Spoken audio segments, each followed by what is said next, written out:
Dolls can often bring out the child in every woman, no matter how old she gets. This morning, Pia Bonalos visits someone who has the privilege of making one's childhood memories by creating personalized handmade dolls. Hello again, Pia. Hi, Amelin. You know, when I was a little girl, I used to have a doll that I would carry around with me wherever I go. There's always a special bond between a girl and a doll, and that's exactly something that you will find with the dolls here at Daldelita. I am here with owner Jacqueline Zapatos to tell us more about it. Good morning. Good morning. Can you tell me first about Daldelita, because these are really handmade dolls. How did it all start? Well, 2 years ago, I got invited to join the Alabama Fair, and then I make quilts. That's what I do. So I had all these retazos that I started making oddly shaped monster dolls, which sold out faster than the quilts.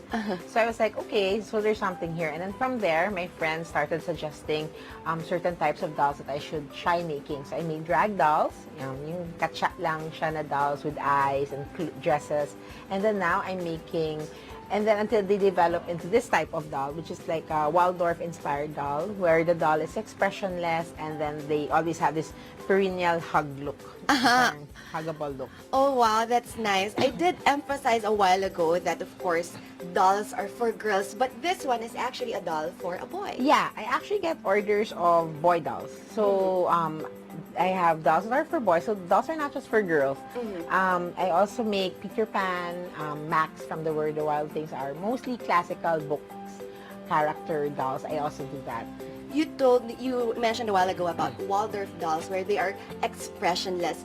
Why are these dolls expressionless, and what kind of bond will it have with a little kid? Okay, basically they are expressionless so that the emotion of the child, whether they're happy or they're sad, they can put it on the doll. So they don't have this doll that's always smiling, and then they have to feel, okay, I have to be that happy all the time, or that's what happiness is. Because it's up to the kids to throw their own emotions or imagination towards the doll.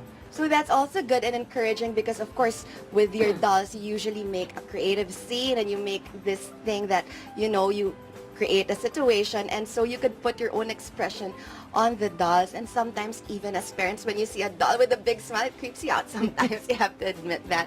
Okay, so can you tell me about these dolls? Of course they are handmade, and then how about for the clothes? Do you have a specific collection for every item that you come up with?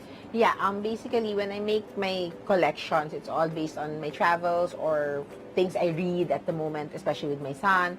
So like if it's summertime, I'll make summer dresses based on the fabric I have. Like last Christmas, I made this pajama series because I was able to find this really soft cotton doll, cotton fleece fabric. So I made a pajama series doll. And then this one is for summer. That's why I mentioned mas summery yung attire niya. So parang depende. And then there was even a time that I came back from Tokyo and I made a yukata, yung nakakimono sila, because I was able to get fabric there na kimono fabric. Oh, that's nice. So if, for example, I want a doll customized for my little girl or little boy, how can I go about doing that? How do I do it?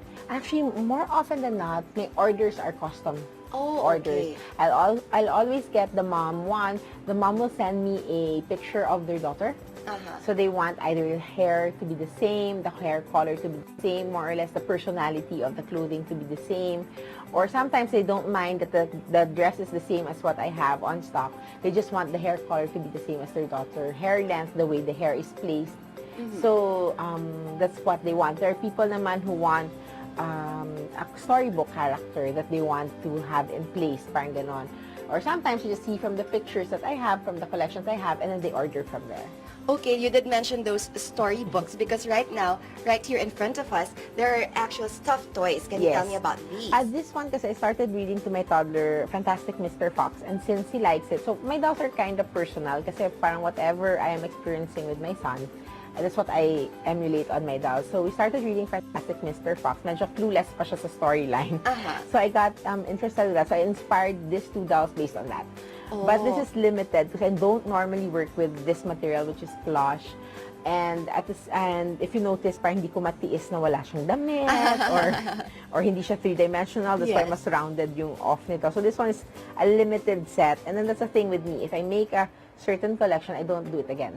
So they're Oh. always limited, or the dolls are always one of a kind. So that's also something that makes the bond even more special with the kid and the doll, because you know that it was made especially for you, or you know you wouldn't have a lot of kids would be sharing the same thing. What do you think it is about dolls that makes it, you know, that attracts kids to them? I think it's because, you know, when you're a kid, you have your secrets and you have your little world that you like to create. So I think the dolls parang is their best friend, default best friend, because they still don't know how to socialize, or they have a different, kasi rare lang ang kids that they have a best friend automatically at a young age. So I think the doll for them is parang extension of themselves, or their best friend, or their mom who may not be around all the time. So they have secrets with the doll. Yes. It's the one that knows them very well. So I think that's the bond that they have. And every time I see a kid react to my dolls, that's what makes me continue what I do.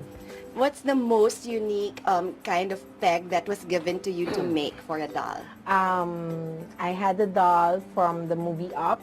Oh, cool. So but at a certain age group, I really thought they wanted the younger version, or Yes. the older version, or Russell, the little Yeah. boy. No, she wanted pala the middle-aged